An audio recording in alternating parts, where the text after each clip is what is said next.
Yesterday morning, the pre-K 2-year-olds walked by my office door, and they were on their way back to their classrooms having visited God's house, where they come in and they walk around the inside of the church. And as 2-year-olds, you can imagine, they feel like it's a pretty big space and it's quiet and a bit ominous, and they have that innate sense of reverence when they come into God's house.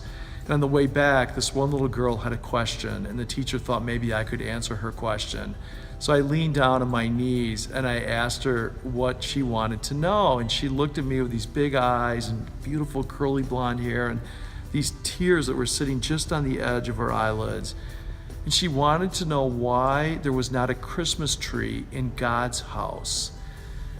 And I thought, oh, that's a really easy question to answer. So I tried to explain that we would celebrate Jesus' birthday with a Christmas tree when it was his birthday on Christmas Eve and Christmas Day. But until then, the church we just didn't put up Christmas trees quite yet. She'd have to wait a little longer to do that. I don't know if she understood a word of what I was saying, but she didn't start crying. So I thought, well, that's a good thing. But it reminded me of Advent, in that sense that, the church is not celebrating Christmas yet. We are still preparing. We are still watching. We are still waiting. We are still opening ourselves up to receive the coming of this Christ child, the coming of God into our lives. By the time we put Christmas trees up in God's house, the world out there is taking them down. Many of you might even take your Christmas decorations down the day after Christmas. You're so tired of them. Whereas here, we're just celebrating Christmas.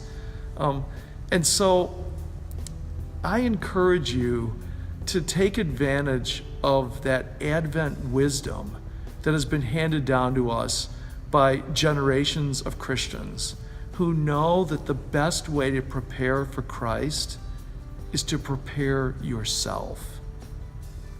Rest. Take a breath. Open up your prayer books, your Bibles.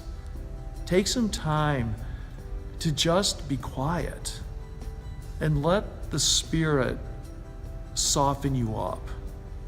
Let the Spirit open you up. Let the Spirit prepare you for the birth of God's child, Jesus. And then come on in on Christmas Eve and see the trees, hear the music as we celebrate Christmas in God's house. See you Sunday.